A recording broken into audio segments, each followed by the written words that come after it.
Welcome to the webinar. You have entered as an attendee in listen-only mode. 2.75, seterusnya ke 3.00. Jadi kita ada berapa? 2.8125. 2.875. 2.875. Nak ingat dia payah. 2.875. Jadi kalau kita bundakan dia jadi 2.9. Okey? Itu dua height. Okey? Faham? Okey, dan seterusnya 3 ke 3. Sekejap. Okey, 3 ke 3.25 sama dengan 3.125. Jadi next adalah 3.1. Okey, 3 height. Okey, seterusnya 3.25 ke 3.50. Okey. Jadi ini sama dengan berapa? 3.375. Okey, 3.4. Okey. Boleh? Jadi faham apa nombor-nombor ni? Satu rate high 0.25. Rate adalah dalam 1 julat. Wassalam dalan. Boleh? Faham je? Jadi, apa yang kita nampak dekat dokumen dia? Apa yang kita nampak kat dokumen ni? Okey, 2.4. Ni rate sekarang 2018. Kalau ada keperluan, kalau dia naik 0.5 tu maksudnya ada something yang menyebabkan ni. Satu, kenaikan kadar faedah kebiasaannya 0.25 ataupun 25 base point. Kalau ada emergency baru dia naik 0.5. Ini pernah berlaku kepada SNB, Swiss National Bank. Emergency dia naikkan, dia turunkan rate 0.5%. Habis SNB bomb. Ingat tak Zahiri? Itu yang menyebabkan 2000 lebih pip. Itu dia. Itu emergency. Kalau sebarang-sebarang tak ada. Kalau biasa-biasa 0.25. Itu yang menyebabkan berlaku pergerakan yang besar macam dulu. Dulu dia punya median rate untuk LIBOR negatif 0.25. Sekarang ni dia target negatif 0.75. Negatif 0.5% pergerakan. 2,800 pip. Jadi biasanya bank ni tak buat macam tu, kebiasaan. Okey, ni yang kita nampak nombor-nombor ni. 2.4, 2.9. Jadi kalau 2.9 maknanya kita jangka tahun depan ada 2 hike. Nampak ni? 2 hike ke? Boleh? Okey, 2 hike. Ini untuk 2019. Okey. Clear? 2019. Ni 2019 mana pula dia? 2019 2.9. Jadi 3.1 untuk 2020. Jadi next kita tengok ni 3.1. Maksudnya satu hike pada 2020. Okey, semua dah jadi expert dah. Dok tanya ni, semua dah jadi expert pada ni. Okey, inilah dia. Itu yang saya dapat. Semua jadi ekonomis. Tak ada. Tujuan dia untuk kita faham apa yang kita tengok ni. Sebab interest rate adalah benda yang paling penting. Untuk pergerakan mata wang. Jadi 2021 kita tak nampak kenaikan. Jadi ini adalah polisi. Dan kalau anda nampak semasa, apakah rate longer run untuk US? 2.8. 2.8 ni sama dengan, kalau kita ambil 2.8 sama dengan 2.750. 2.750. Ini dia. 2.750. Maksudnya ini. Maksudnya rate sepatutnya berada sekitar ini neutral rate. Ini longer run. Kalau kita nak tanya, apakah neutral rate? Maksudnya kadar semasa dekat US yang rate dilihat tidak yang sesuai. Kalau ekonomi dalam keadaan optimum, rate tidak mengganggu pertumbuhan ekonomi dan tidak menyebabkan inflasi naik atau turun. Ini rate dia. Ini dia, 2.8. Mana kita dapat 2.8 tu? Mana kita dapat 2.8 tu? Ni kat sini ya. Ni yang dia letakkan kat sini. Okey, 2.8. Apa maksudnya? Kalau kita lihat projection untuk kenaikan kadar faedah dekat US ni adalah lebih tinggi. Maksudnya kita ada ni yang apa, Federal Reserve yang masih tightening. Kalau anda nak faham perkataan tightening dengan easing tu, dia overcompensate, dia terlebih. Dia tengok sesuai 2.8, tapi dia punya tool sekarang ni agak agresif. Dia lebih kepada tightening. Faham? Dia naik rate atau tak naik rate tu memang tightening dengan easing policy ya. Tetapi daripada sudut dia punya agresif tu, dia lebih, dia overcompensate. Dia masih agak ni. Kalau semalam ini kekal 3.0, sini 3.0, ini turun 2.9, pengsan, USD akan jatuh terus. Tapi disebabkan dia turunkan longgaran kepada 2.8 ni, lain kali faham dia turunkan 2.8, dia overcompensate 2.9, terlebih sikit, dia buat lebih sikit, agak agresif sikit. Sebab itu kita nampak USD kuat dahulu malam tadi. Faham? Kenapa USD kuat malam tadi? Selepas rilis dia. Itu sebab dia. Sebab dia overcompensate. Dia bertindak lebih agresif. Kalau dia letak sini 3.0 juga, ni 2.9, dia tidak berapa agresif. Itu maksud dia. Itu yang kita nampak USD pun kuat sekejap. Tetapi realitinya, dia akan kurangkan kenaikan kadar faedah. Jadi apa yang berlaku adalah ini semalam. Ini yang kita nampak semalam dekat pasaran bond jatuh habis. Mula-mula masa rilis dia ni, lepas tu dia jatuh. Okey, sebabnya tak faham macam mana, bukan saya nampak. Nombor dia Nombor ni 2019 2.9. Ni dia. Satu high, ni sekarang ni. Ini sekarang. Satu high 0.25. Jadi kita ambil 2.50, 2.75. Rate tengah dia 2.625. Faham Zee? Jadi kita bundarkan dia jadi 2.6. Itu satu high. Bukan saya nampak. Fed yang bagi tahu. Faham? Ni nombor ni 2.9 ni. 2.9. Kan nombor 2.9 tu dalam ni. Bukan saya nampak. Ni. Ini makna nombor ni. Faham? Itulah dot plot. Kalau nak tahu apa itu dot plot, yang kita selalu dengar dot plot tu, ni dia. Ini sebenarnya, ini rupa dia. Kalau saya tunjukkan chart dia, orang payah nak faham. Chart ni payah orang nak faham. Kita tengok table dia. Table dia. Ni maksud dia. Okey. Inilah maksud nombor-nombor yang kita nampak kat sini. 2.9, 3.1, 3.1.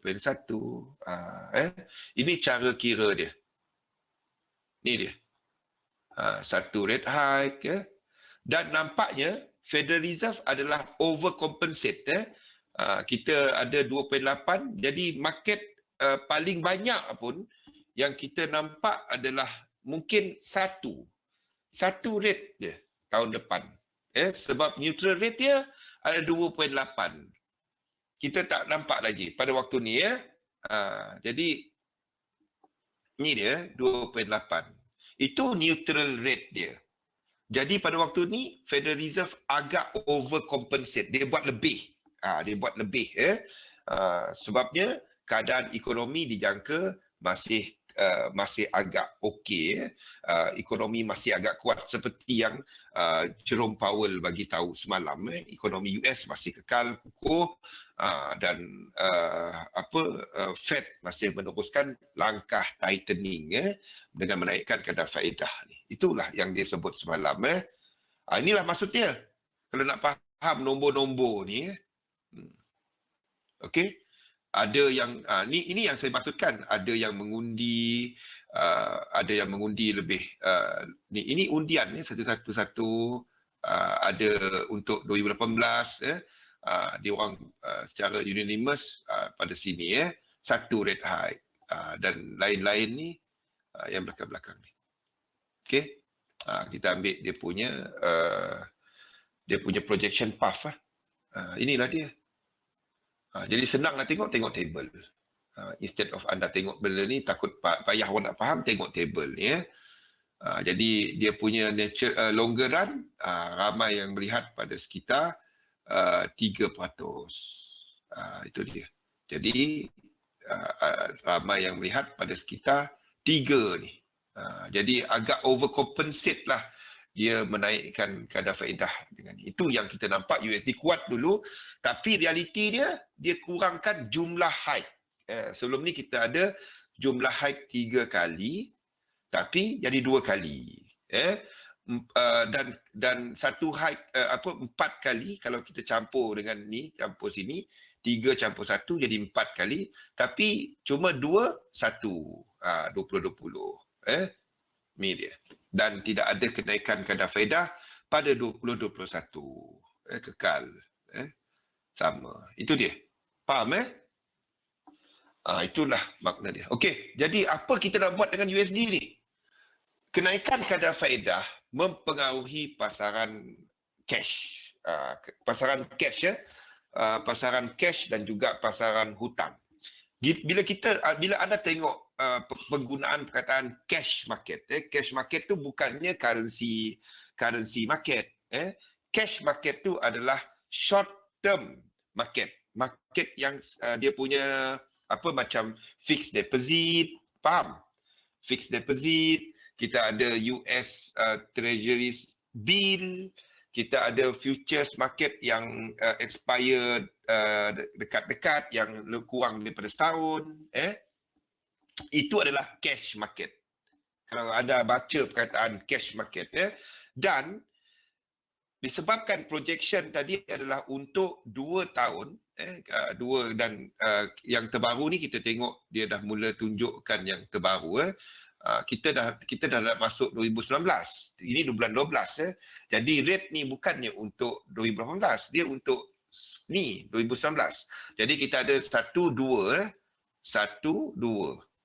Kita nampak impak dia kepada ini 2 years punya yield, 2 years punya yield dan 3 years punya yield.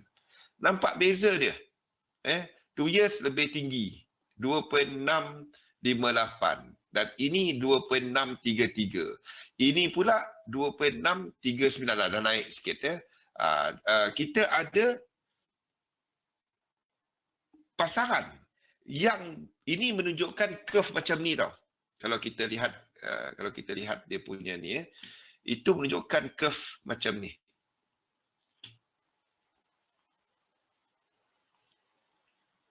Ini menyebabkan curve macam ni.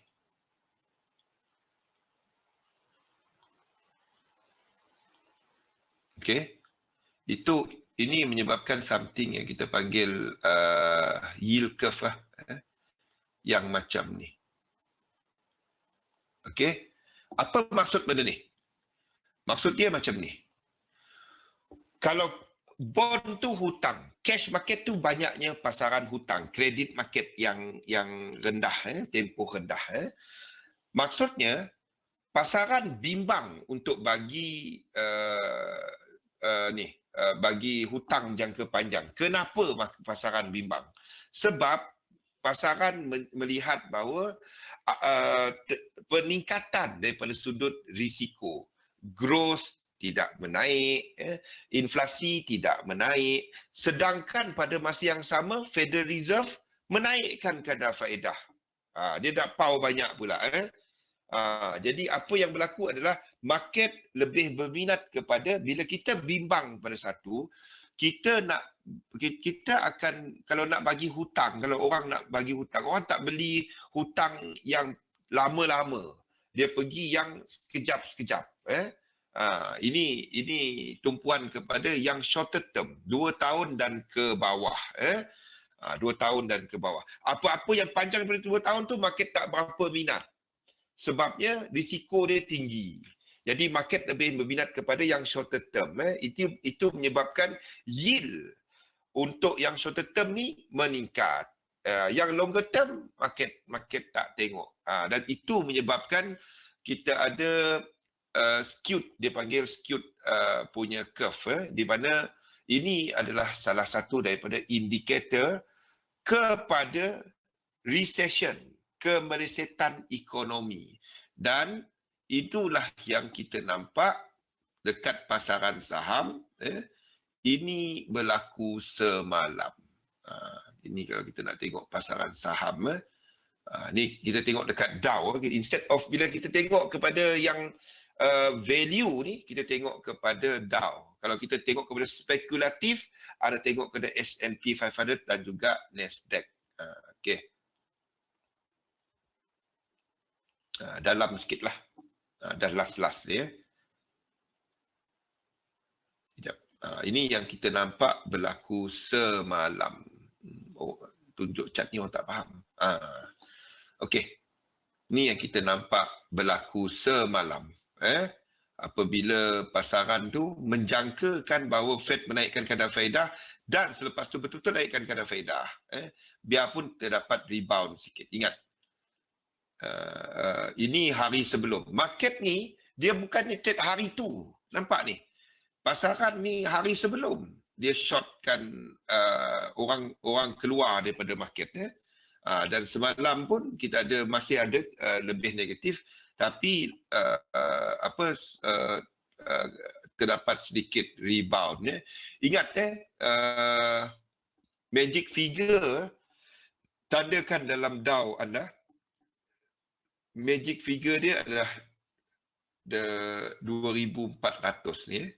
Kalau anda nak memantau market menggunakan benda ni. 2,400 ni sebagai dia punya big round number dia. 2,400. Sorry, 2,400. 24,000. 24,000 sebagai dia punya big round number dia. Ini dia. Jadi selagi market berada di bawah ni, kita nampak market yang agak negatif lah. Market tu belum recover lah. Market melihat sekiranya naik 24,000 atas tu, market dah recover. Jadi pada waktu ni kalau anda nak sell lagi tak berapa cantik. Kalau anda baru nak cari peluang short lah. Tunggu dulu dia naik, lepas tu kalau nak short. Itu dia. Siapa yang trade index ni. Boleh? Faham? Okay, itu untuk USD. Jadi maknanya pada saya masih nampak kelemahan untuk USD semasa. Saya belum nampak untuk kekuatan USD. In fact, kalau kita lihat dekat pergerakan mana ni semasa, kalau kita nampak dekat pergerakan USD index hari ni yang kita nampak. Daripada semalam ni yang kita nampak. Dia sampai satu support naik balik dan sekarang ni turun balik. Kita lihat kepada pergerakan untuk majors, kalau kita lihat secara besarnya USD adalah melemah, kecuali against NZD dan AUD. Secara besar ni indeks USD index, kita tengok dekat 1 hour. Okay, USD index lemah. Kita nampak Euro USD selepas retrace 3 jam belakang tadi dah mula meningkat balik. GBP USD pun dan USD JPY itu memang pengsan lah. Sebabnya risk pasaran kecuali against AUD je kita nampak dia kuat dengan New Zealand dollar. Lain daripada tu dia ni kita nampak USD chef ni pun dia sampai kat pivot trailing pivot dia 4 hour ni dan mula melemah. Dan anda nampak UCAP. UCAP pun jatuh. Jadi secara keseluruhannya USD lemah kecuali against AUD dan NZD ya. NZD kita ada pasal GDP dia pagi tadi miss expectation jangka 0.6 keluar 0.3. Median rate ataupun rate yang dilihat oleh RBNZ sekitar 0.8 0.7. Manakala untuk Australia dollar kita ada data lebih cantik tetapi disebabkan data employment dia pagi tadi cantik, kita ada Australia dollar yang rebound tapi against USD ni USD lemah. Jangan campurkan lemah lawan lemah lah. Tak berapa cantik. Itu yang kita nampak dekat USD. Jadi saya masih lagi untuk short USD kecuali against AUD dan juga New Zealand dollar dan juga chef. Saya tak berapa minat dia untuk short dia against chef. Sebab besok chef punya cerita. Okey, euro kita ada kelemahan USD secara besarnya. Kita nampak untuk euro yang mengukuh. Kecuali against JPY lah. Okey, lain-lain mata wang yang paling kuat hari ni adalah euro. Dia leading dia nombor 1 hari ni. Daripada awal pagi tadi buka candle pagi tadi, dia yang paling kuat kecuali against JPY. Kita mula nampak sekarang ni US index pasaran saham nak buka tumpuan balik kepada cerita recession ni balik. Okey? Cerita recession ni balik. Kita nampak JPY dah start balik kuat balik. Boleh, risk pasaran dah start balik. Orang start balik tengok cerita risiko ni JPY start kuat pada waktu ni. Bukan signal bagi tahu je. Okey. Jadi jangan campurkan euro JPY sama-sama kuat. Carilah macam USD JPY tu dah baru jatuh. GBP JPY tak ada apa-apa, tak ada cerita. Anda mungkin tengok AUD JPY tadi retrace, ni start dia demam nampak AUD buka chart AUD JPY ni kejap. Anda akan nampak semasa AUD JPY AUD JPY.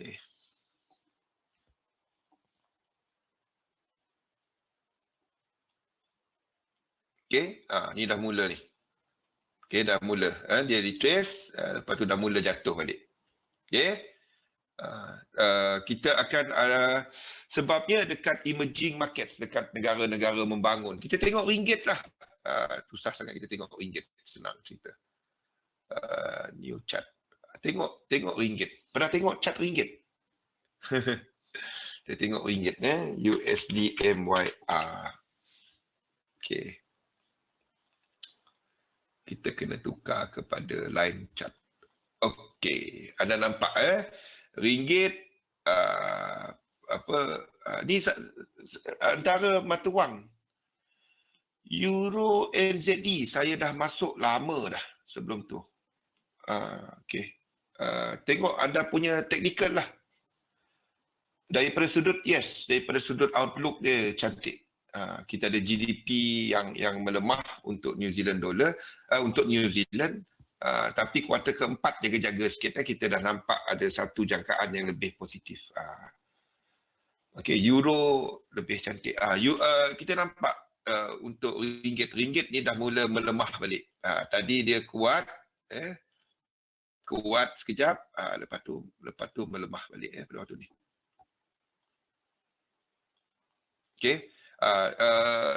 Chinese Yuan, kita ada People's Bank of China yang nampaknya memperkenalkan lebih banyak easing step.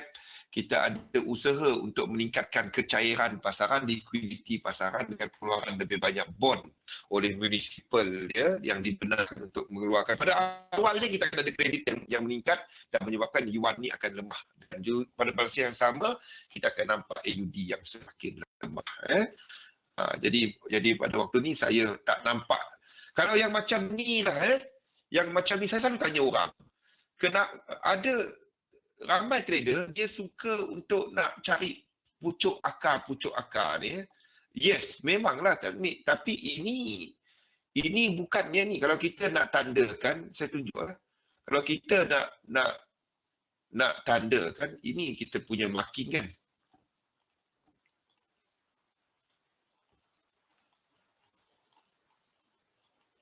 Ini kita punya marking ya. Okey. Kalau kita buangkan benda ni kita ambil jadi lain cat lah. Okey, kalau kita okey, sekejap saya kena tukar balik dia.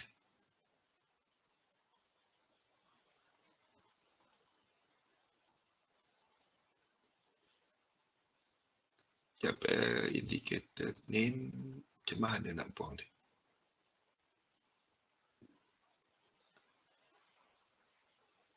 Sekejap indicator argument kita pilih okey. Okey. Katalah kita hide. Okey. Ini apa ni? Kalau kita tandakan lagi senang tengok macam ni tak payah tengok chart. Habis cerita. Kalau kita letak ni, ini adalah apa? High. Kan? High. Ni yang kita tengok dalam buku selalu ni high.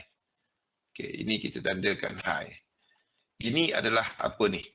Kalau kita apa yang kita nampak kat buku. Okey, low. Ini low dulu. Okey. Ini kaedah mudah lah kalau anda tak nak tahu apa dia. Tandakan apa yang anda nampak lower, high. Okey. Dan sekarang ni kita tengah buat apa? Yang sekarang ni, pergerakan semasa. Bukan Elliott wave. Ini cuma marking chart. Bukan Elliott wave. Sekali imbas, kita dah tahu dia adalah pergerakan downtrend. Kenapa kita nak buy? Faham tak? Ini adalah lower, low. Itu je. Jadi kalau kita nampak pergerakan ini lebih high, structure market kalau kita nak cari peluang, kita nak cari peluang untuk short. Kenapa anda nak lawan trend? Ini market structure asas. Itu je. Asas. Ni selalu kita nampak dalam buku kan. Oh, nampak dalam buku senang je nak trade kan. Bila kita nampak betul-betul dekat ni, bila kita trade kejap. Macam mana nak tunjuk? Okey. Bila kita nampak candle dia, okey, kita dah sekejap naik, sekejap turun, kita nak buy, nak sell buat yang saya buat tadi. Hide dia. Tandakan yang ni tadi, tandakan apa yang anda nampak, apa lekuk. Okey, jangan setiap lekuk tu anda nak trade, anda nak letak sebab nak jadi petani lah. Tandakan yang macam ni. Jadi kalau kita lihat yang macam ni, takkanlah anda nak long. Okey, tak kisah volume ke apa ke, tapi ini structure asas, structure asas market. Structure asas market. Kita boleh gunakan volume, itu tambahan, tapi asas dia, ini dia. Asas dia. Kita buang ini. Ini adalah pergerakan market yang semakin menurun. Kalau dia naik pun, kalau kita nak tidak validkan pergerakan ini, kita kena tengok pergerakan ini. Kan? Barulah kita kata ini bukan ini bukan ni. Kalau dia masih berada dekat sini, dia masih menuju ke arah lower. Unless dia break out. Then barulah kita kata structure dia dah jadi invalid. Dia punya lower penurunan tu dah jadi invalid. Jadi jangan lawan market punya ni lah. Jangan lawan market punya arah lah. Saya tak faham dengan orang yang suka nak lawan trend. Jangan lawan. Ikut je. Unless anda masuk satu position 18 bilion ke, 30 bilion ke, itu baru dia. Boleh. Kalau nak buat yang itu, pucuk akar boleh. Tapi bukan dalam pergerakan market macam ni. Kalau anda nak cari pucuk akar, mungkin anda nak tengok market macam ni. Okey? Market macam ni. Ni sideway. Okey? Jadi bila dia sampai kat bawah ni, ini sideway, secara besar kita nampak ini sideway. Biarpun dia turun macam ni, ini sideway. Anda boleh cari higher probability sekiranya anda nampak dia punya range. Ini range. Jadi kat bawah ni anda nak buy, takkan anda nak sell. Ini satu yang kuat kita nampak rejection. Jadi kita kat sini, kalau kita nak sell, kita tak sell kat sini. Ini dah dia. Kenapa tak dapat lari ni? Okey, jadi kalau nak sell, kalau anda nak sell pergerakan ini, apa yang anda buat adalah anda tunggu dia bergerak macam ni, dan retest. Barulah anda sell. Barulah anda sell. Itu benda yang asas. Saya tak faham bila orang suka nak ambil pucuk akar tu. Itu bukan kerja kita. Sebagai trader ni, anda tengok asas dia market punya structure lah. Market type dia. Ini memanglah bear market. Tapi dia bear yang dalam satu range. Jadi kat bawah ni anda tak short lagi. Anda tunggu breakout, retest, barulah kita masuk. Itu simple. Logik je pun. Tak payah tahu apa-apa pun. Itu logik saja. Anda biasa contohnya, anda ada kedai dan anda ambil orang jual kuih. Anda jual kuih lah. Penjual kuih bagi kepada anda 20 sen. Jadi anda nak jual pada harga 30 sen. Okay? Jadi anda ada untung 10 sen. Sekiranya anda nak naikkan anda punya ni, anda tengok trend. Kalau kedai sebelah jual 40 sen, 50 sen, dan barulah dia. Tapi kebiasaannya harga kuih dalam pasaran between 20 sen ke 30 sen. Itu range. Macam mana nak beza false breakout dengan real breakout? Saya macam ni lah. Saya dulu pun kisah dengan benda-benda ni, Ahmad Fadli. Saya cuba untuk cari, memang tak jadi dia false breakout. Memang breakout punya. Cerita dia tak ada. Saya dah cuba macam-macam teknik. Saya bagi tahu betul. Saya dah cuba Keltner, saya cuba Gun, saya cuba semua. Saya dah cuba banyak benda. Dia macam ni. Bila kita nak trade breakout, pastikan dia adalah dalam trending market. Dalam trending market. Sebab itu saya gunakan fundamental. Selalu duk kena breakout. Saya breakout trader, kalau nak tahu. Saya seorang breakout trader, tapi duk kena game. Faham tak? Duk kena game. Oh, kita nampak ni breakout. Oh, ni breakout. Kita masuk sini, dah masuk pucuk, jatuh bawah. Kan? Itu biasa kan? Okay? Cerita dia tak ada caranya. When you want to do breakout, you are trying to cari market yang keluar daripada dia punya range ni. The moment dia breakout range, di situlah kita mula berminat dengan pergerakan itu. Dan apa yang saya buat adalah, dia bukannya pasal MC itu, bukannya sebab breakout tu tak jadi. MC itu sebab position size kita tak kena. Itu je, betul tak? Kita letak lot yang kita tahu. Kita tak tidur malam kalau dia tak kena. Betul tak? Bukannya pasal salah entry. Dia pasal lot sizing. Dah kena balik. Bukan. Saya tahu. Saya buat benda tu sama. Cerita dia bila tak betul tu bukannya sebab apa. Kita yang letak lot tak kena. Cerita dia, breakout trading adalah higher risk daripada retracement trading. Itu saja. Higher risk retracement. Higher risk contrarian. Itu paling tinggi.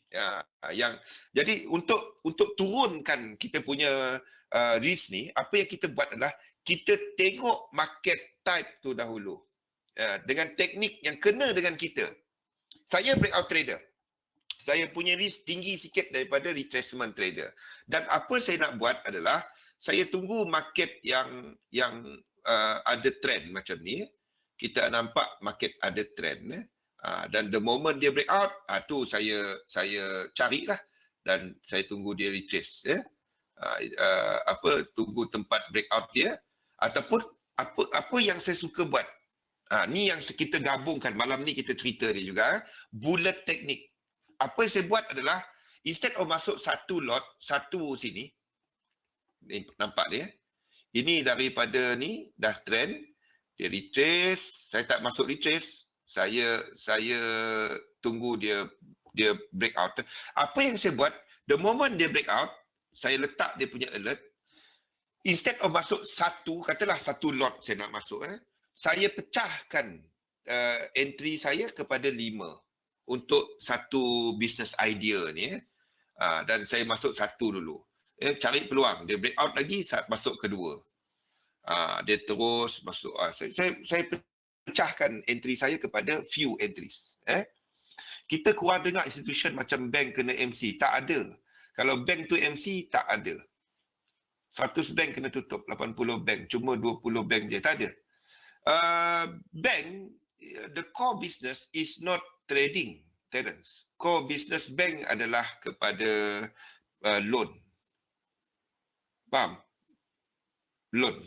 Bagi loan. Itu business core dia. Trading is not the core business. Kalau kita dengar fund, banyak fund yang lingkup. Kalau fund, kita ada hedge fund kurang sikit. Bank tak. Bank punya business, core business bank adalah memberi pinjaman. Bukannya dia bukannya trading. Okey. Inilah dia. Ni kita akan lihat kepada bullet method pada malam ni. Sekali lagi kita akan ulang balik benda ni dalam kita punya slide. Jadi benda-benda ni lah. Boleh. Dia tak ada cara. Tapi dia lebih high probability apabila dalam trending market. Trending market, bila anda nampak breakout. Breakout ni anda berminat. Tengok dia breakout, ini adalah higher high.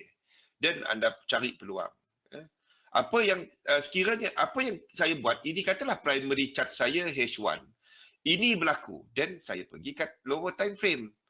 Saya pergi dekat 30 minit ataupun saya pergi dekat dan the moment dia buat tu tadi, dan saya cari sideway market, ikut balik breakout. Itu setup saya. Boleh Okey. Itu je. Okey, balik kepada kita tengok mana juga tadi. AUD saya masih cari, risk masih ada dalam pasaran. AUD JPY CAD JPY itu dia. Canada dollar. Canada pun akan terkesan secara besarnya.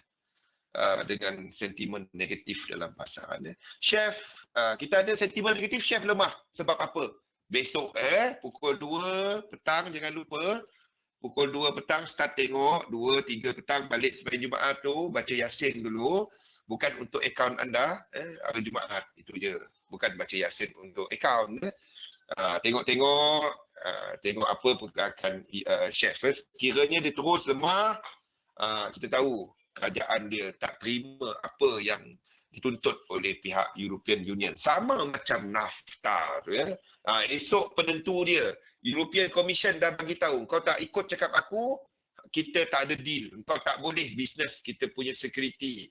Swiss Index, Swiss bursa saham dekat Zurich, dekat Geneva akan terpengaruh. Ni yang akan mempengaruhi pergerakan chef. Kita ada New Zealand dollar yang balik lemah, tumpuan kembali kepada pasaran saham. Inilah yang kita nampak. Jadi kita tengok dekat futures market, pantau futures market pada malam ini. Sekiranya anda nampak ni dah kembali merah ni.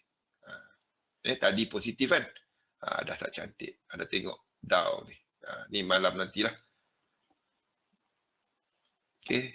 Ni yang kita nampak untuk semasa ini daily futures market ini Dow punya futures untuk Disember. Kita nampak dia semakin lemah balik. Okey. Okey. Jadi semua ada dalam ni. Saya dah letakkan dalam ni. Yang nampak USD lemah, Euro lemah dan lain-lain ni kita tengoklah. Chef dan New Zealand dollar something yang saya minat. JPY tu kita tengok. Tadi saya buat ni pukul 8.30. Jadi kita dah ada perkembangan semasa di mana ni. Semua ni ada dalam grup tu. Macam-macam ada dalam dokumen ni. Saya tak sempat updatekan yang belakang ni je. Belakang ni kalau ada trade gold pun ada, minyak pun ada, cotton, coffee, semua saya letak agriculture ni apa semua. Ini je saya tak updatekan lagi. Nantilah saya update commodity feed ni. Okay, lepas webinar malam nantilah saya update dia. Okay. Yang channel commodity tu trade time frame yang trade kan? Ya.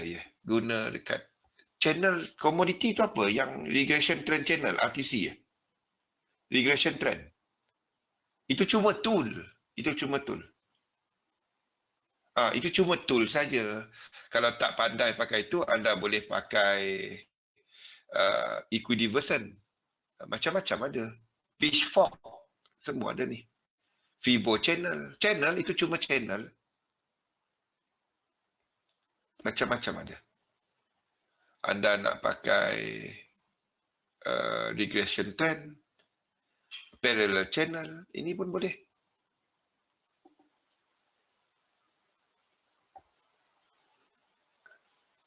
Ini pun boleh. Macam-macam ada. Equidiversion, RTC, macam-macam ada. Kejap, nak pergi. Regression trend. Kita ambil atas, pergi bawah. Itu je. Kalau nampak terkeluar-keluar ni, naikkan dia punya standard deviation. Sama je. Bila kita cakap mengenai technical, dia adalah sama untuk semua.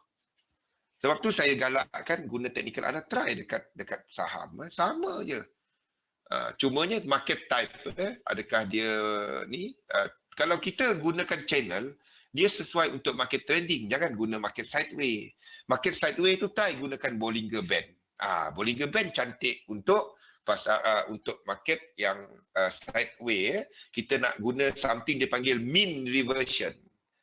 Dia punya reversal. Kalau kita nampak sideway market, try guna Bollinger Band. Wassalam. Boleh Okey. Nazri kita rehat sekejap. Ngam-ngam Nazri masuk, kita rehat. Okey, kita rehat sekejap dan kita start balik. Nampak something berlaku ni. Okey. Kita rehat sekejap dan kita balik dalam masa 5 minit ya.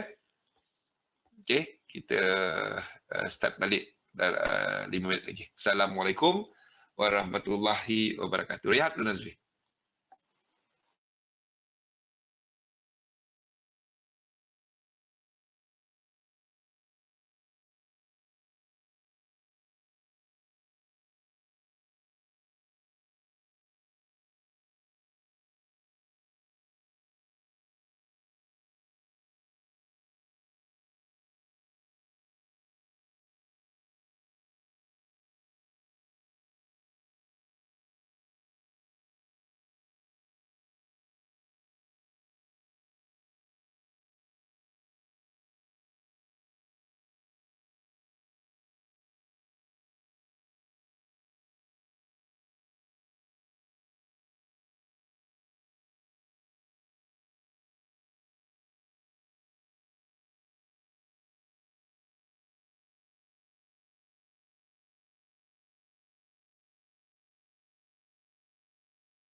Okey, Assalamualaikum warahmatullahi wabarakatuh. Salam sejahtera. Boleh dengar?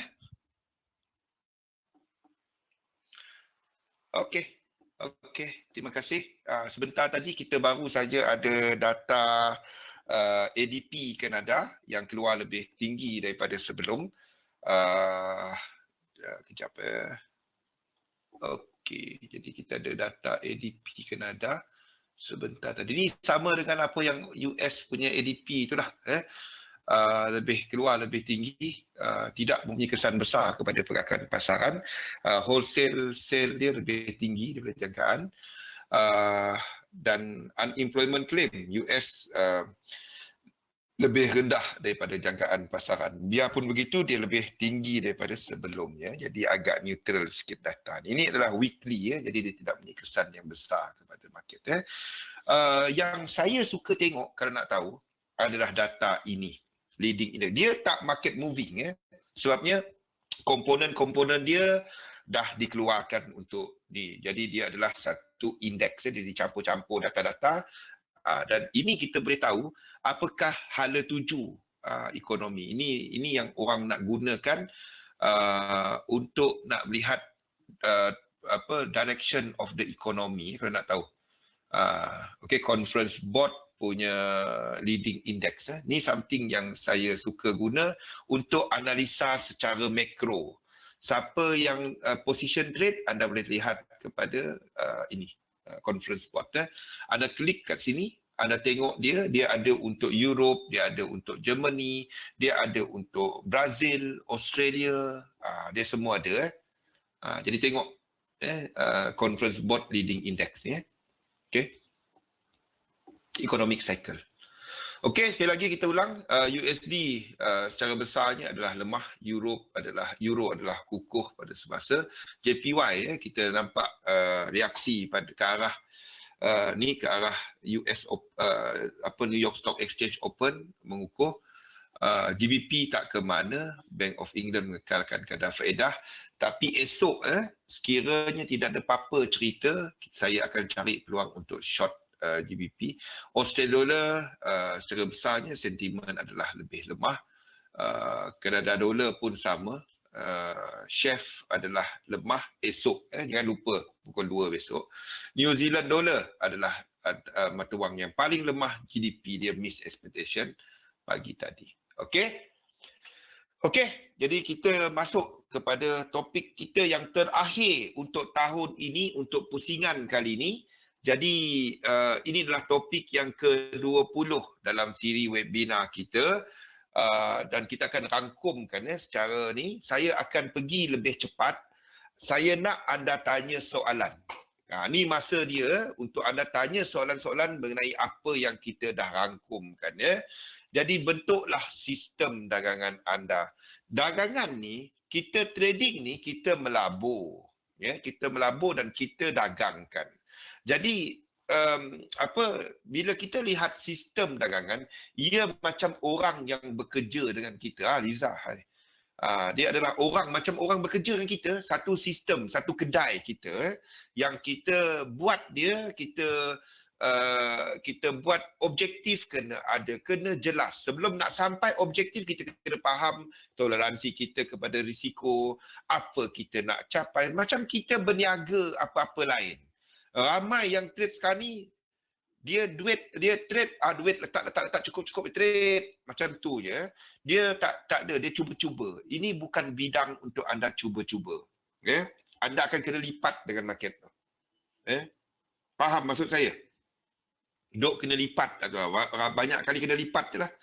Itulah cerita dia. Ini bukan bidang untuk, ini adalah satu bidang professionals. Masalahnya saya ni part-time trader bang, apa pun tak tahu. Bina sistem dahulu. Bila trading, bila kita bercakap mengenai trading, kita cuma menjalankan SOP. Kalau tak tahu trade, kalau tak tahu cara trade, tak ada teknik, ambil. Kat sini ada beribu teknik yang anda boleh ambil. Ni dia. Dalam ni, ambil je mana-mana.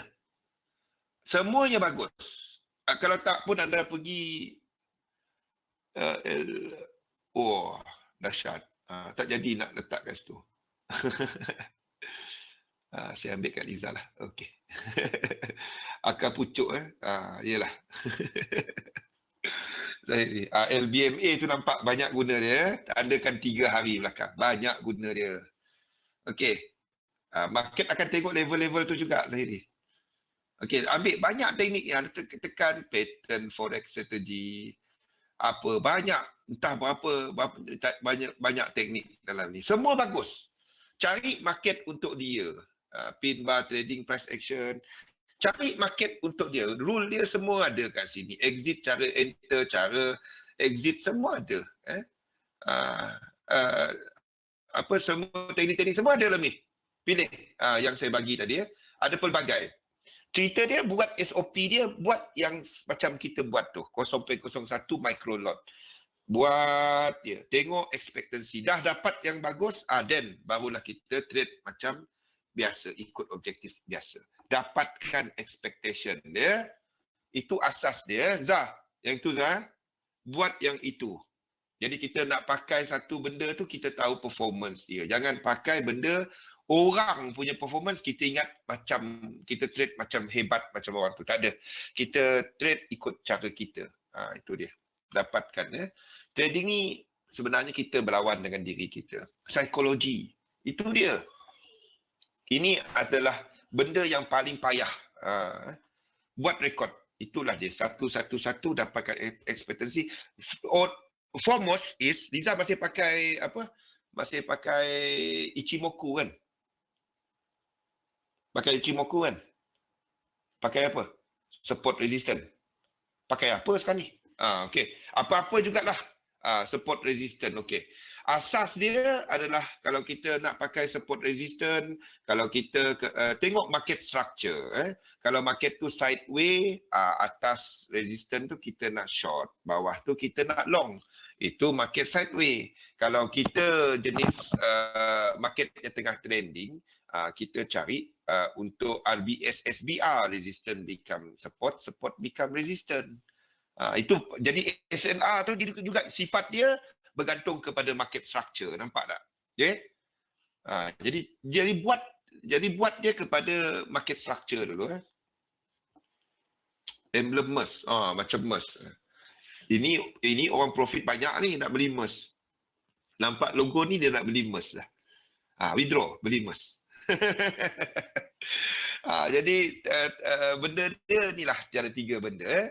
Market, strategi dengan diri kita, paling penting diri kita. Dapatkan kepercayaan yang sesuai lah. Bentuk kepercayaan yang sesuai lah. Sebelum kita bercakap mengenai melabur ni, sebelum cerita trade, fahamkan apa yang kita nak. Fahamkan apa itu yang kita masuk. Kawal diri kita dan percaya kepada diri kita. Itu dia. Bukannya ni dalam trading anda kena percaya kepada anda. Bukannya tanya Sifu, Master, ini Euro USD naik ke tak?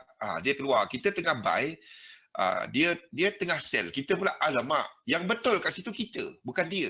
Analisa anda yang betul. Bila anda salah, anda tahu kenapa anda salah.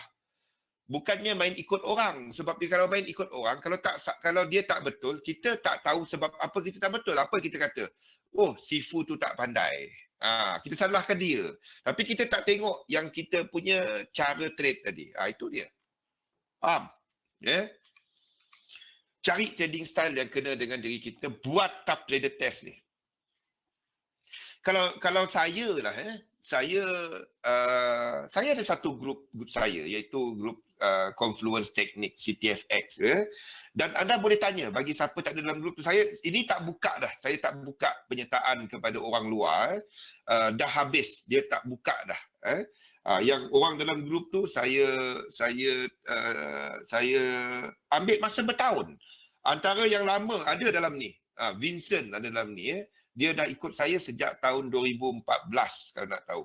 2015 trade. Dan apa yang ni, saya kaedah saya, ini bidang profesional. Dalam TFX itu banyak bincang pasal Liverpool. Ya. Sebabnya antara kita trading dan juga kita tengok kepada perkembangan Liverpool. Itu tim paling hebat. Bukan pasal kota full, sebab saya dah tak ambil orang baru. Itu saja. InsyaAllah saya akan latih tenaga pengajar ni, dan kalau dia orang nak mengajar kat luar, ambil material saya tak kisah. Saya untuk, in fact kalau nak tahu, grup tu free sebenarnya. Orang je ingat dia. Saya memang nak dia berbayar. MU mana dia hebat. Itu mungkin dia hebat main guli. Ini main bola mana ada. Okay. Cerita dia, main guli dengan main bola mana sama sih. Tu ganti, tak ada. Dia bukannya pasal aktif tak aktif. Dungat. Cerita dia macam ni. Kita ni masuk satu bidang profesional. Kita ni kalah, bukannya kalah dengan profesional ni dia orang ni lagi hebat trading. Tak.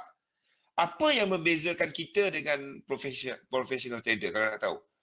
Teknik anda kadang-kadang lagi hebat daripada profesional. Dia pun kadang-kadang tengok tak terfikir. Lukis jadi ayam. Mana ada orang lukis jadi ayam? Kita lukis jadi ayam. Lukis, jadi dinosaur. Ini adalah apa ni? Ini adalah pattern dinosaur. Lukis, jadi muka Jose Mourinho. Contohnya lah. Kalau nampak Jose Mourinho, anda nak buat apa? Anda short. Itu. Tim terhebat. Faham? Ada nampak muka Jose Mourinho, anda short. Sebab dia kena jual. Bukan kena jual, kena buang. Sebenarnya tu berita bagus kan untuk ni. Tu cerita dia. Apa yang menyebabkan kita kalah dengan professional trader? Korang nak tahu? Dia tak ada hebat. Saya cakap betul. Tak ada. Professional trader tak hebat. Tak hebat. Apa beza dia? Dia punya disiplin. Sebab apa dia buat macam tu? Dia dapat, sebab dia bekerja. Dia buat SOP je pukul berapa dia masuk kerja. Masa tu baru dia tengok market. Dia tengok market pada waktu yang sepatutnya orang bekerja. Kita tengok market, orang bekerja kita tengok market. Orang mandi kita tengok market. Kita mandi kita tengok market. Tengah makan tengok market. Dia tak ada. Dia memang sentiasa tengok je. Betul tak? Dia tak boleh. Asalkan ada internet je, habis. Kalau dia tengah float tu, habis. Habislah. Anda faham lah maksud saya ni? Boleh? Faham? Dia tak ada disiplin dia. Buat tab trader test ni. Tolong buat tab trader test ni. Ia boleh membantu anda untuk melihat kepada diri anda. Kenal pasti. Ni kenal diri anda dulu. Anda punya toleransi kepada risiko, retracement, breakout, even cara kita, teknik yang kita pilih.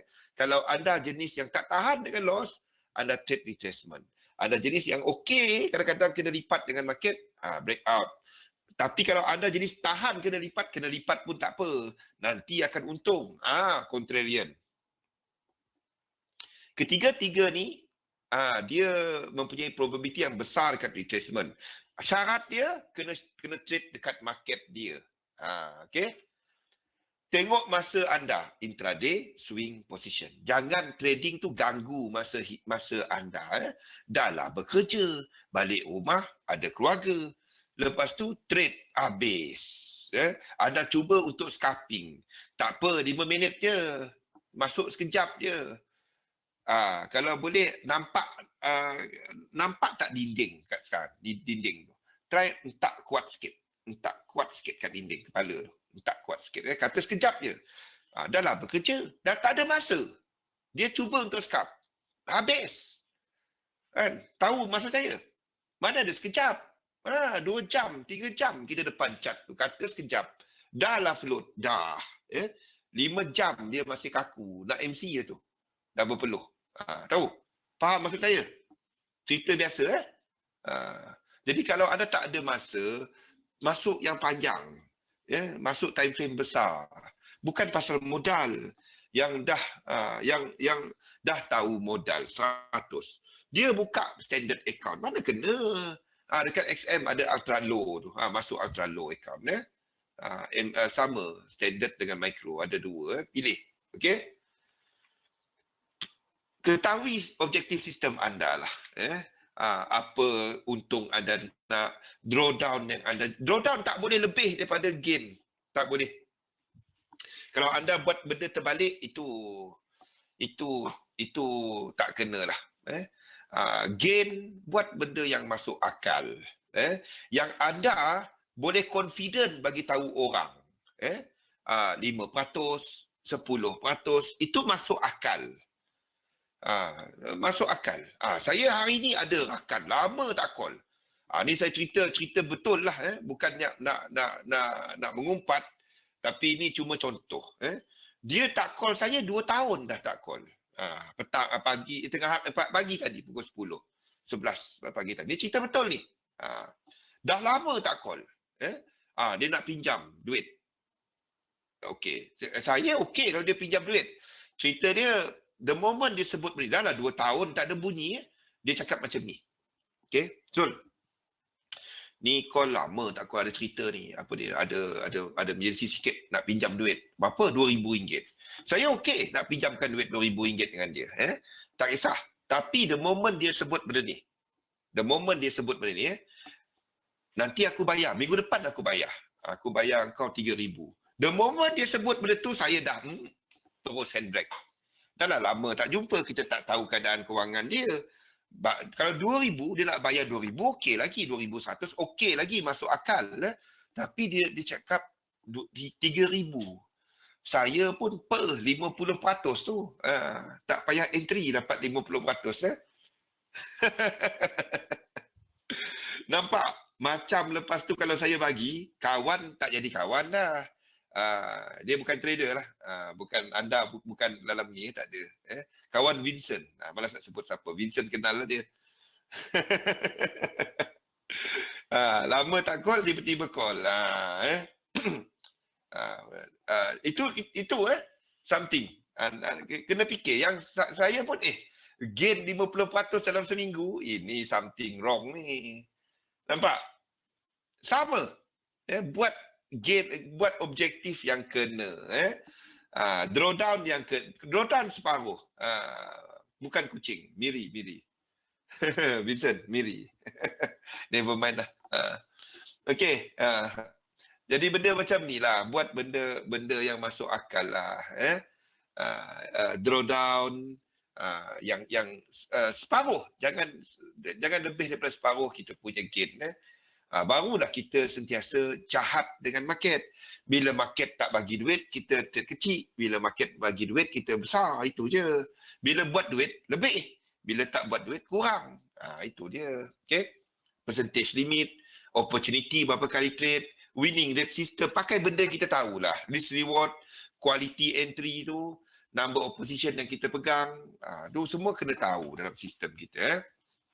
Assess diri anda, masa anda untuk trade. Jadi anda tahu jenis trading yang sesuai untuk anda. Primary time frame yang sesuai untuk anda. Kaedah anda untuk mengurus. Kalau anda tak ada masa, pergi time frame besar. Tunggu candle tu close baru tengok chart.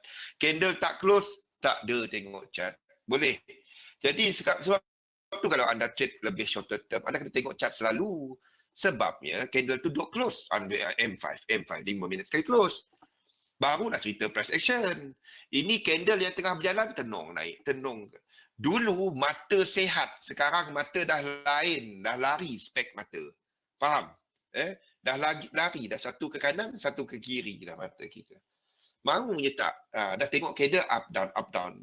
Orang naik turun, dia ke kanan ke kiri pun ada. Tengok masa kita. Trading method, risk tolerance kita. Tengoklah benda ni. Ini yang saya cakap tadi, perbezaan kita dan institution trader. Di mana kita ni pelabur. Labur. Saya dah cerita benda ni quite berulang-ulang. Dalam pusingan kali ni, pusingan sebelum ni, saya dah mula masuk kepada portfolio management. InsyaAllah dalam webinar pusingan yang tahun depan, kita akan ada yang lebih mendalam lagi benda ni. Bagaimana kita assess kita punya ni. Okey, katalah anda trade dan bilanya anda nak tahu, anda tak nak pakai sistem anda. Lupa nak cerita benda tu petang tadi. Anda buat chart anda punya performance, equity growth tu.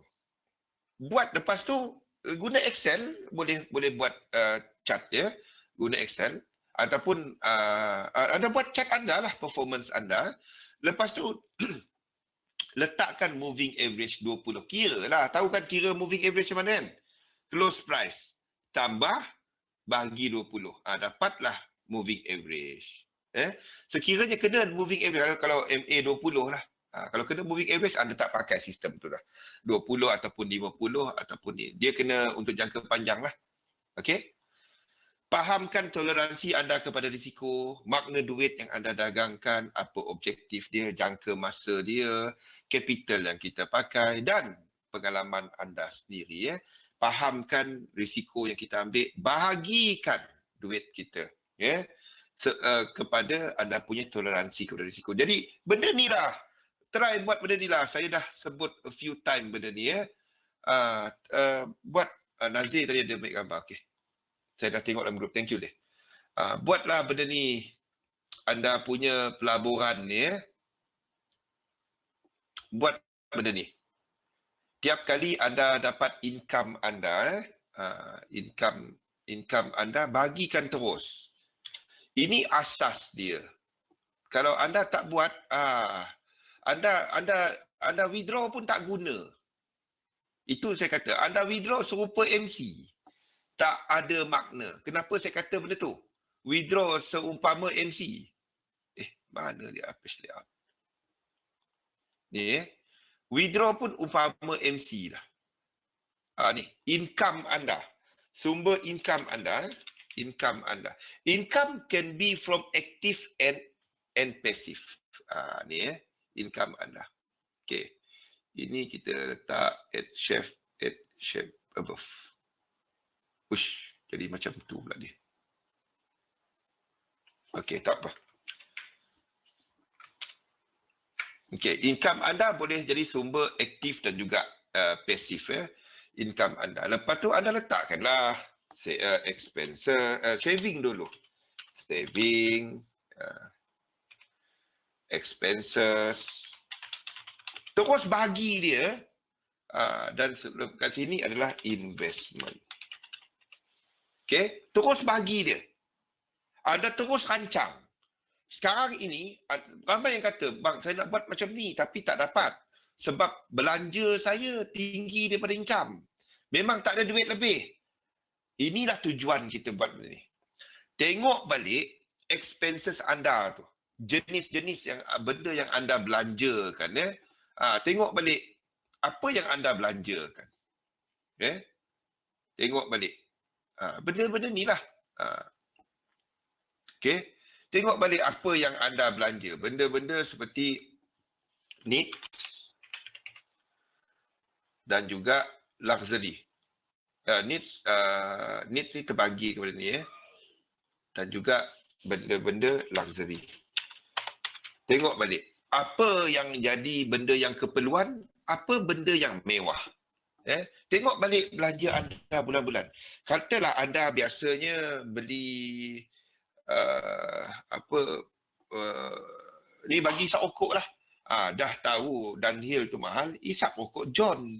Boleh? Okey? Kalau boleh berhenti isap rokok lah. Saya tengah azam baru ni alang-alang sekotak lagi. Isap pot. Isap pot. Ada nano stick ni ada ni.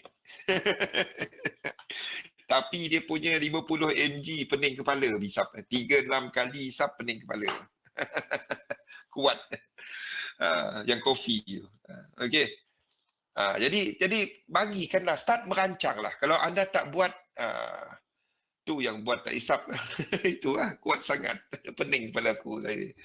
Rancangkan. Kalau anda tak merancang selamanya, anda kena tengok detail, buatkan detail perbelanjaan anda.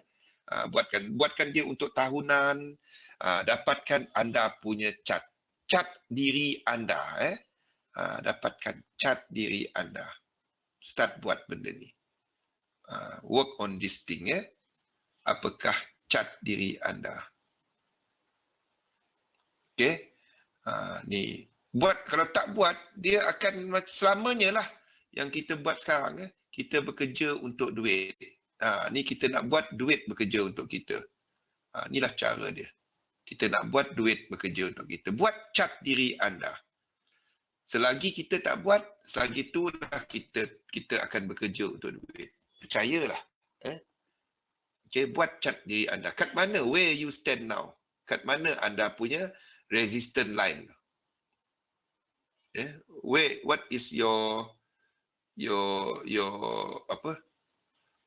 Kita punya ni resistance line. Maksud dia what apa kita punya semasa punya ni? Apa susah sangat pakai ni? What is your expenses? What is your financial freedom figure ni lah? Dan apa yang anda dah ada sekarang ni, pelaburan anda. Buat benda ni. Tak buat, selama itulah anda akan kekal dalam loop yang ada sekarang. Dan bila ada income, bagaimana anda membahagikan dia. Anda tengok performance satu-satu.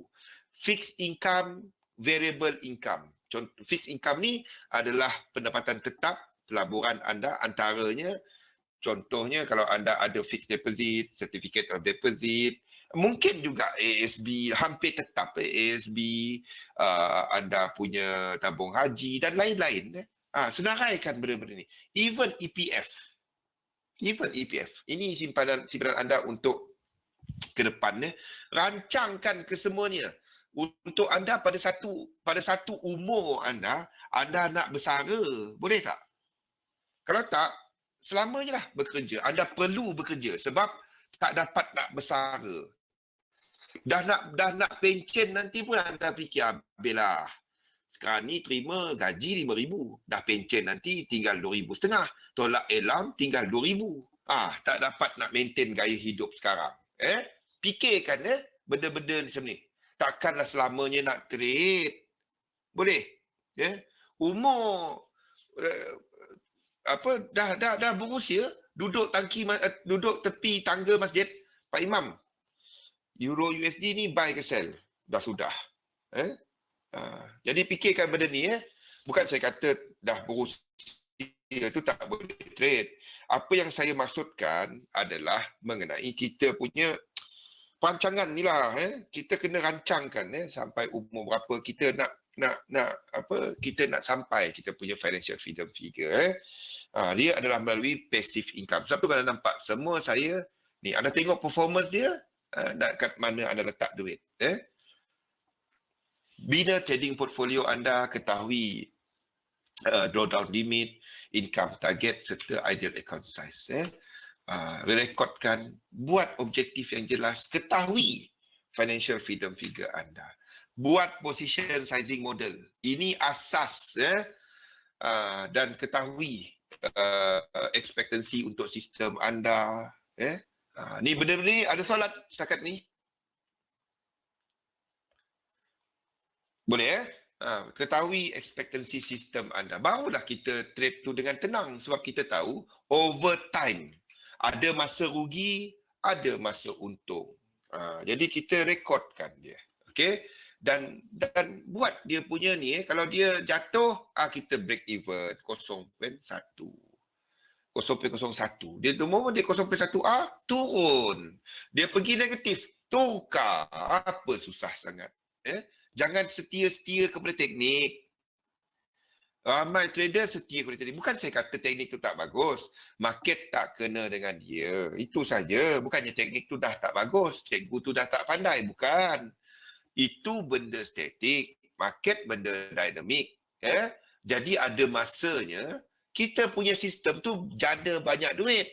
Ada masanya kita buat apa pun tak jadi kan. Jadi tahu performance dia. The moment dia tak jadi kita turunkan. The moment dia jadi kita naikkan. The moment dia jadi break even kita letak 0.01 micro. The moment dia jadi negatif, kita tak pakai dia. Letak dalam demo. Nak pakai lagi, nanti pakai. Simpan dulu.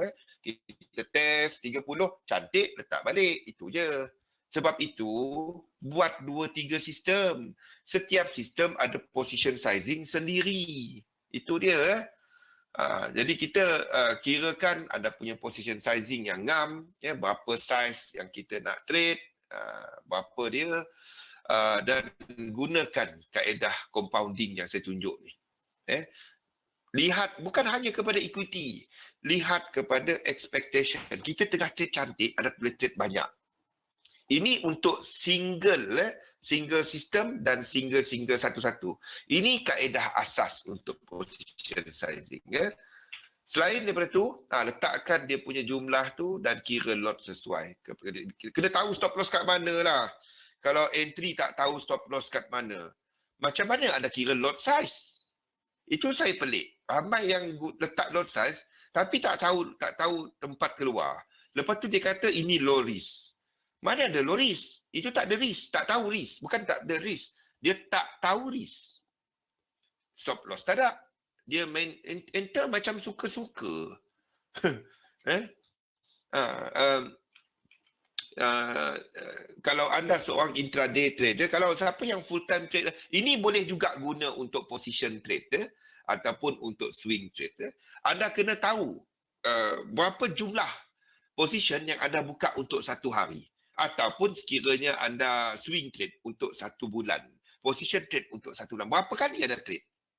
Kena tahu kena tahu. Lepas tu berapa jumlah position yang anda nak pegang pada satu masa. Kena ada. Dan berapa jumlah loss yang anda ada, yang anda sanggup tanggung untuk 1 hari kalau anda intraday, ataupun 1 bulan kalau anda swing ataupun position trade. Kena tahu. Okey? Ini kaedah bullet method. Jadi, apa yang anda boleh buat adalah risk capital, jumlah yang kita sanggup risikokan tu, kita bahagikan dia kepada a few bullets. Contohnya 5. Kita bagi kepada 5 lah. Kita sanggup risk $50 untuk trade hari tu. Kita bagi 5 entry. Jadi $10 satu entry. Itu je. Dan sekiranya dah last, 4 kali berturut-turut loss, habis peluru kita, 1 je tinggal. Kita bagikan dia yang last tu kepada 2. Itu je. Ini yang slide semalam yang hilang. Tiba-tiba ni kita off semalam kan. Ni. Katalah equity kita, modal kita ada 10,000. Sistem kita cuba untuk buat 10%. Dan risk limit kita 500. Okey? Jadi, anda jangan letakkan dalam akaun ni, letak dia ni untuk dalam akaun trading. Jangan terus letak 10,000. Buat macam ni. Dekat XM ni anda boleh buat sampai 8 akaun. 8 akaun yang anda boleh buat. Katalah anda dah depo 10,000. Dah depo. Ataupun tak depo lagi, tak apa. Duit tu memang bisnes anda tengok notional dia, jumlah dia 10,000. Ada tak ada, belum depo tak apa. Tapi anda tengok saiz dia 10,000. Anda nak buat 1,000, anda kena ada benda ni. Kalau anda berniaga ni, anda kena tahu berapa modal anda. Bukannya duit depo. Sebabnya orang depo 100, dia MC dia depo lagi. Jadi berapa? Jadi benda ni kena tahu. Berapa saiz perniagaan anda. Jangan duk letak. Tak tahu berapa. MC depo lagi. Bang, kalau 1,000 kali kita depo 100 tu, kali berapa jadinya? 10,000 tu. Faham? 100,000. 100,000. Banyak pula dia. Tengok Jadi mesti ada bisnes kita, okey? Katalah anda ada 1,000 dah letak. Anda nak berniaga 10,000 tapi anda ada 1,000 dalam ni. Dah letak dalam akaun ni. Jangan trade akaun ni. Akaun ni tempat holding je. Make sure anda ada sekurang-kurangnya 4 akaun. Anda intraday ni, contoh intraday. Anda limitkan cuma $500. Anda dah depo 1,000. Anda dah berniaga sebenarnya 10,000. Faham? Ada soalan dia ni? Ini faham Boleh yang ni? Faham Okey. Apa yang anda buat, 500 ni, ini limit dia semua. Anda ada 1,000 tapi anda nak berniaga 10,000. Itu notional. Itu adalah angka besar dia lah. Kalau dah depo sampai 10,000, anda itu dah habis portfolio anda. Anda dah wipe out. Cerita dia macam ni. Kita nak entry, katalah anda rancang macam ni. Entry 5 kali sehari. Jadi 500 tadi, sebulan ada 20. Jadi maksudnya, satu hari kita trade $25. Bukannya kira depo, kira equity, portfolio size. $25. Jadi, alihkan dalam intraday account kita ni, $25 je. Alih dalam ni. $25 tu kita nak trade satu entry $5. Jadi position size anda, position size anda tadi, ni, $5. Jadi kirakan lot size dia apa yang sesuai, ya. Dan kita pula ada bonus. Pandai-pandai lah kira dia pakai bonus. Nampak tak? Itulah guna dia. Kalau anda pandai tengok benda ni, ada maksimumkan bonus dan maksimumkan leverage.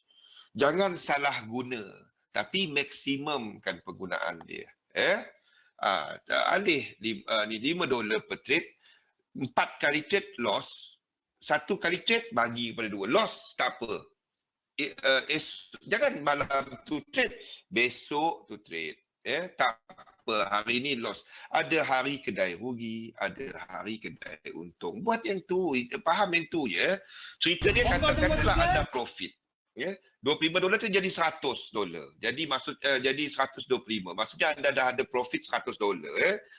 Alihkan $20 dalam ni, $80 alih kepada withdrawal. Trade balik $25 tu.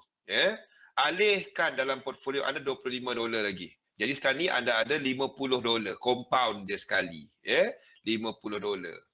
Jadi anda akan buka position size besar sikit. Ini kaedah dia, $50. Untung lagi sama. $50 asal modal. Jangan keluarkan. Letak balik $25. Sekali anda trade $75. Alihkan. Untung tetap keluar. Jangan compound. Untung tak di compound. Sabar dulu. Market money ni anda trade hari-hari. Hentamlah apa-apa yang anda nak buat. Letaklah lot size dia. Apa-apa yang magic anda nak buat lah. Apa juga. Ini duit free. Ini duit market. XMP tunggu news. Tunggu news yang besar. Pakai XMP. Claim. Trade XMP. Boleh. Withdraw. Bukan terus withdraw. Nama je withdrawal account.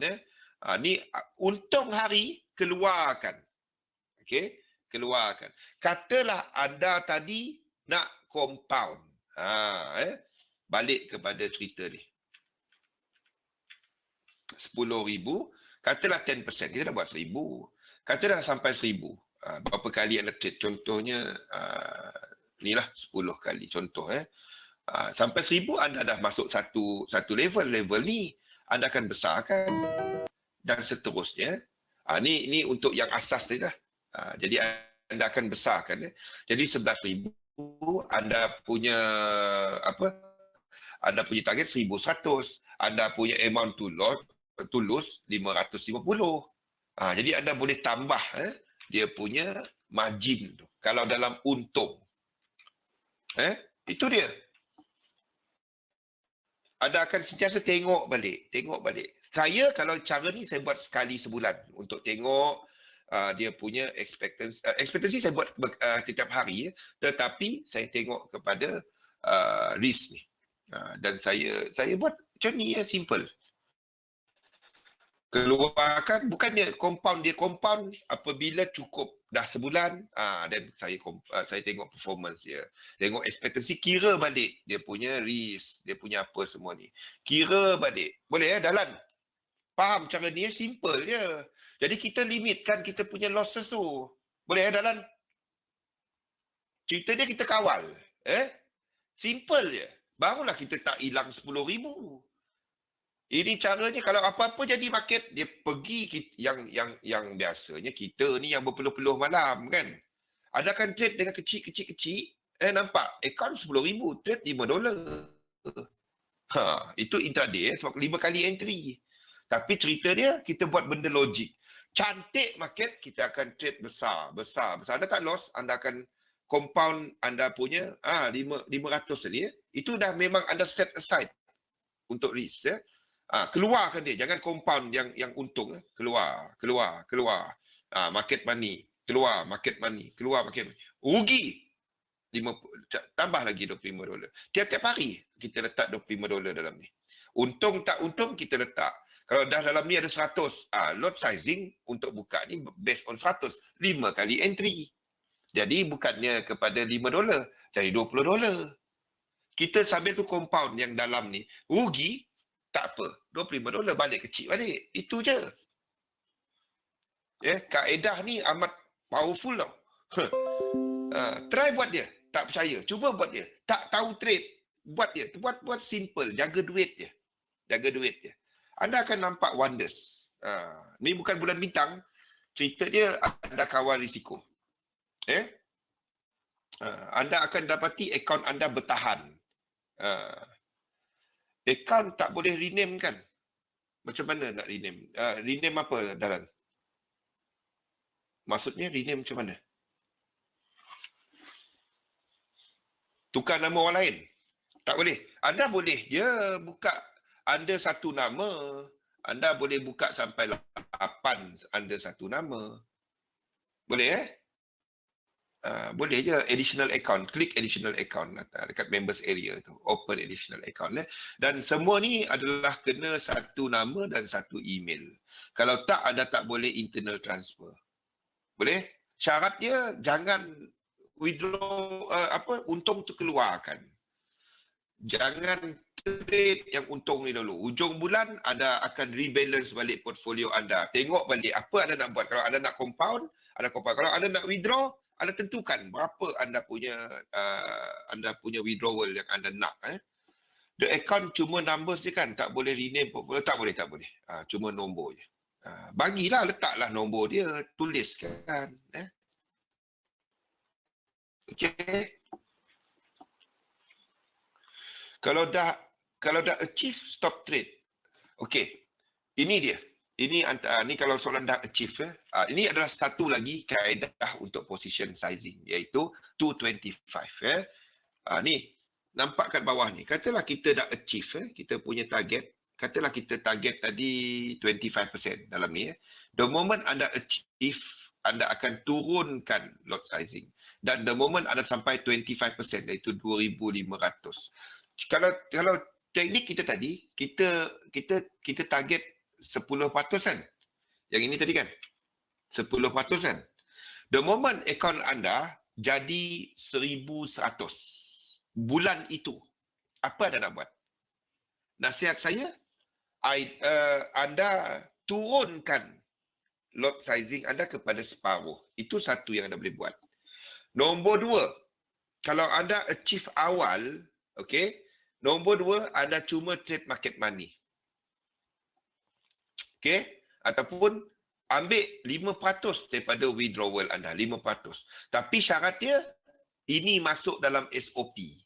Jangan bulan ni buat, bulan depan jadi lagi anda tak buat SOP yang sama. Boleh? Tu antara cara dia lah. You can stop trading for the month, ataupun guna syarat dia, you set the SOP. Jangan tukar-tukar. Itu saja. Saya biasanya saya turunkan lot sizing. Saya turunkan, katalah kadang-kadang jadi kita trade 3-4 hari, tiba-tiba cantik. Masuk profit. Kita ada extra bullet. Ingat untuk bullet method tadi, bila anda profit, anda boleh letak extra bullet. Kita letak extra bullet. Lepas tu apa yang kita buat adalah kita cuma ni je lah, memantau je lah. Kita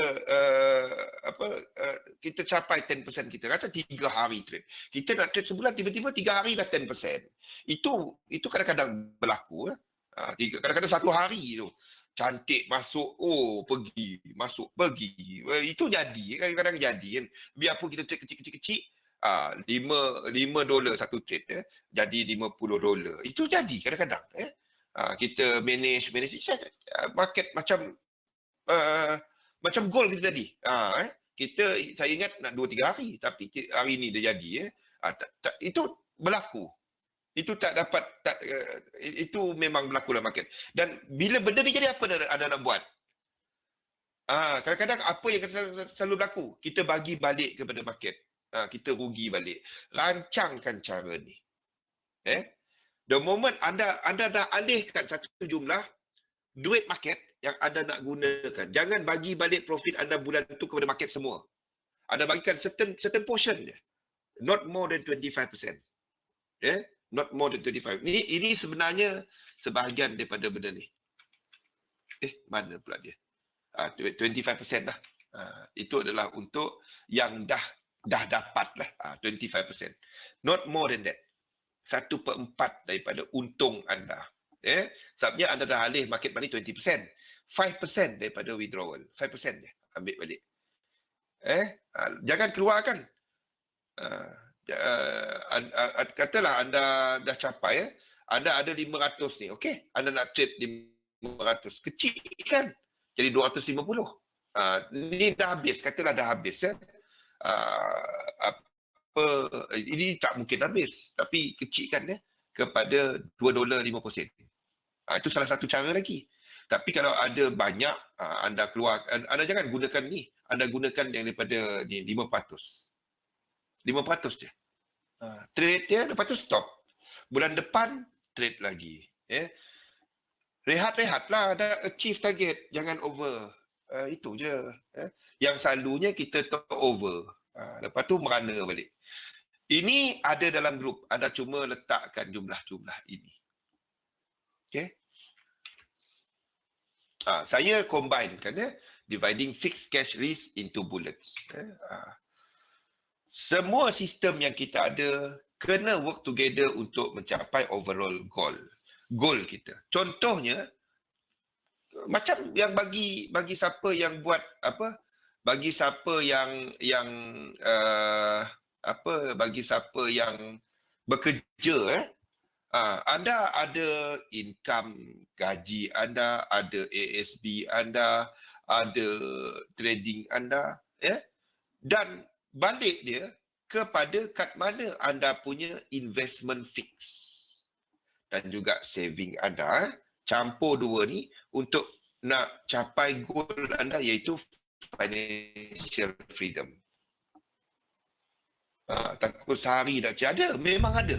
Tak dia dapat dinafikan, ada. Jadi cerita dia ni. Rancangkan apa yang anda nak buat dengan duit anda lah. Jangan main trade je. Ini yang jarang orang jarang fikir benda ni. Dia trade, dia nak buat duit. Lepas tu jadi duit, dia nak buat apa? Dia tak ada perancangan. Dia ada trading. Dalam otak dia ada trading sahaja. Itu tak dapat. Itu minta maaf. Itu payah. Anda selamanya 5 tahun orang jumpa pun keadaan anda sama. 10 tahun sama. Tak ada peningkatan. Cumanya rambut tu ada uban. Itu je lebih. Kalau tak ada uban, dia tak ada rambut. Antara dua je. Rambut dia makin sikit. Itu dua je. Jadi fikirkan portfolio management. Ni kita akan cerita ni lebih lanjut nantilah, higher allocation untuk yang lebih jangka panjang. Tengok leverage yang sesuai. Kalau anda saham, saya nasihatkan untuk lebih rendah, leverage yang lebih rendah. Sistem correlation, apa kaitan di antara sistem kita nak counter hedge. Ini something yang kita akan bawa nantilah. Quality system, ini adalah something yang saya panggil SQN, System Quality Number, kepada market type tertentu. Ini kita akan tengok nanti. Okay. Drawdown system, objektif, time frame serta recent performance dia, expectancy dia. Cari kelebihan kita, fokus pada risk reward, fahamkan pasaran. Ni tadi untuk fundamental soft data, PMI, expectation, hard data. Ni dia. Sekiranya hard data bersama dengan soft data, itu continuation. Itu tak mempunyai kesan yang amat besar kepada market. Tetapi korektif. Ini dia. Contohnya, hard data tak sama dengan PMI. PMI kata kuat. Dia keluar tak kuat. Contohnya macam New Zealand lah. New Zealand kita nampak PMI kata kuat. 0.8. Kita pun trade into. Jadi dia nak keluar apa kita tak tahu. Saya buy NZD sebelum tu. Lepas tu tak cantik yang US punya Federalism ni saya dah keluar. Cerita dia nampak NZD awal minggu ni kan, kukuh naik kan. Sebab jangkaan untuk GDP dia tinggi, 0.8 PMI dia kata. Sekali keluar pagi tadi apa jadi? Dah sudah. Dia keluar lemah kan. Dia keluar 0.3. Jadi bila dia tak ngam dengan PMI, anda nampak tak pergerakan New Zealand dollar? Kalau ada chart tu entah bawah chart price, itu terlebih pula. Nampak pergerakan New Zealand dollar secara besarnya untuk hari ini. Price tu bawah chart, bukannya atas chart. Bawah chart. Ni yang kita nampak dia. Satu hari ni. Ni kita nampak ni $10 ni. Kecuali against apa ni? GBP lah. Okey. Ni yang kita nampak. Satu hari ni. Cuma jam tadi, petang tadi dia naik balik. Ni yang kita nampak. Untuk $10. Ini uptrend ke downtrend? Secara besar. Macam mana kita nak tahu orang start trade into event tu? Tak ada. Tak ada. Dia kena ada something catalyst dia. Saya kepada sistem anda dah kata ini masa untuk buy, anda buy lah. Itu je.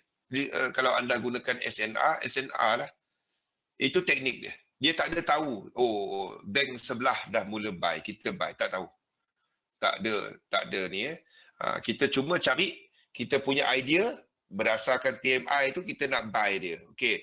Jadi apa kita buat? Kita tunggu set up buy. Kita buy lah, itu saja. Itu je. Dan sentiasa trade the price action. Always trade the price action. Technical, asal dia market type. Cari entry teknik sesuai dengan market type dan cari entry point berdasarkan entry teknik. Strategi, asas dia market type, position sizing, risk management. Ini asas ya. Market type, direction serta price volatility, trending ataupun sideways, serta 5 jenis. Cari market type khas untuk teknik anda. Anda akan dapati anda punya probability tu meningkat bila anda trade market anda. Trade market milik anda. Manage trading anda, buat trade plan, buat trade review, ketahui apa yang jadi, apa yang tak jadi. Jangan baru tak jadi 1-2 kali, anda terus tukar. Tadi webpage sistem yang ada indikator yang indikator apa lah ni ini forex strategi ini adalah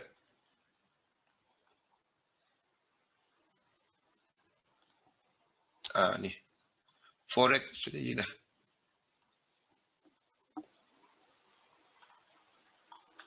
Ini bukan indikator, ini adalah ini ada juga anda nak download indikator, macam-macam ada dalam ni. Macam-macam ada. Tinggal anda nak cari je. Okey. Fahami kekuatan, lihat dalam diri kita. Yang biasanya sistem itu tak jadi bukannya sebab sistem itu tak bagus. Kita tak ikut dia. Position sizing out. Trading tip, buat SOP anda. Mental preparation diri. Diri anda, apa sebelum trade, apa yang anda buat. Macam mana anda memantau market, apa strategi. Tuliskan. Buat satu dokumen, kalau nak tahu apa ni, bagi siapa yang free, minggu depan ni saya bercuti. Jadi siapa yang free, saya bawa trading plan. Trading plan ni SOP anda daripada 1 sampai A sampai Z. Bukannya cara entry. Saya tak berminat dengan cara entry anda. Cara entry tu kena ada lah dalam tu. Itu cuma sebahagian kecil, mungkin 5%. Saya nak tengok apa model position sizing anda. Jangan tanya saya, bang, boleh ajar saya position sizing? Saya makan roti canai yang anda belanja. Nampak? Yang anda belanja, saya makan kenyang, saya naik atas. Saya cakap, ikut webinar, itu je. Anda dah kena ada benda ni.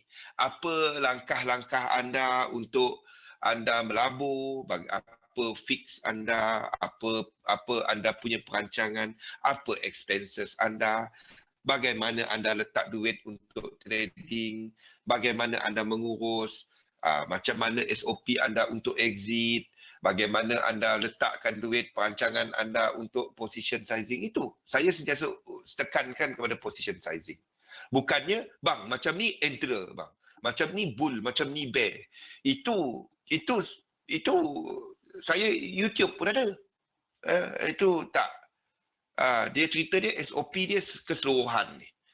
Apa anda punya SOP kepada diri, persiapan diri, menenangkan fikiran, apa yang anda buat, bertafakur ke, semayang, sunat ke, apa ke, kan. Buat dia. Okay. Apa masalah trading anda sekarang? Apa masalah? Apa cara menyelesaikan? Apa outcome yang anda nak tengok? Tahu masa kita salah dan jangan lawan market. Ambil tasbih. Ini dia problem, solution, outcome. Benda ni buatkan dia. Bagi siapa yang short term, EA, scalping, buat winning days concept ni. Yang bullet method tadi, buat dia. Jangan simpan position losing bila anda trade. Bila loss tu, ketahui anda loss lah. Jangan nak lawan market. Ini scalping 2 minggu. Itu bukan scalping.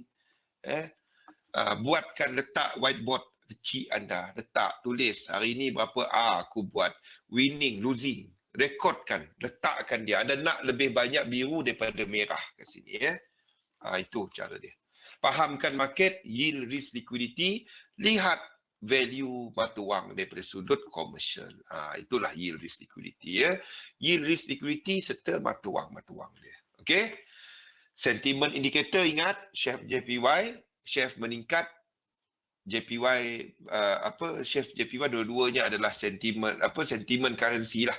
Sentiment jatuh, Chef JPY dua-dua kuat. Tapi Chef lebih rendah liquidity berbanding JPY. Sentiment tengah risk off, kita akan ada Chef JPY jatuh. Sebabnya JPY lebih banyak naik daripada Chef. Itu dan vice versa. Okey. Jadi investlah dalam satu sistem, dagangkan sistem anda. Ya Tony? Okey. Yes Tony. Next time I'll be in Kuching. I hope I see you Tony. Jadilah seorang trader. Jadi itu saja webinar kita untuk tahun ini. Saya akan berhenti rehat. Sebentar lagi saya akan tulis dekat grup. Saya tidak akan ada update untuk Outlook. Malam ni tak ada. Tak ada berapa lama kita kena tengok indikator pasaran. Kalau kita tahu sampai pukul 7 malam, senang kita trade nanti. Buat trade price action. Anda ada cara untuk anda keluar daripada entry. Itu saja. Yang kita kongsikan trade the price action. Okey? Okey, saya akan letak dalam grup hari apa yang saya free. Saya nak checkkan orang rumah dahulu. Saya esok ke Johor, ke Legoland, bercuti. Jadi esok sampai Isnin tu saya mungkin senyap sikit. Mungkin Rabu bagi siapa yang free dah ada trading punya sistem. Jangan jumpa saya dia cerita teknik. I'm not interested in your teknik. Teknik lah. Itu salah satu daripada sistem. Itu tak cukup. Okey? InsyaAllah kita bersama lagi. Dalam siri-siri ni kita kembali webinar kita pada 14 hari bulan Januari. Rindu rasanya kita bercuti lama ni Bang Dres, insyaAllah kita jumpa lagi Ken Ho, Nazri, saya halalkan Dungat, Alang, Mustaqim, Liza, Govan, thank you semua. Arif, terima kasih semua. Zahiri, thanks Vincent. Okey, jadi insyaAllah kita bersama lagi sekali-sekala tu saya buatlah juga live FB. Saya ni kalau tak ada ni rindu pula. Okey, selamat bercuti hujung tahun semua. Luangkanlah masa bersama dengan mereka yang tersayang, dengan keluarga anda. Dan insyaAllah kita bersama lagi dengan topik-topik yang lebih mantap rasanya dan juga topik-topik yang hopefully membantu anda dalam career anda sebagai seorang pedagang, insyaAllah. Assalamualaikum warahmatullahi wabarakatuh. Love you too, Vincent. Dalan. Terima kasih.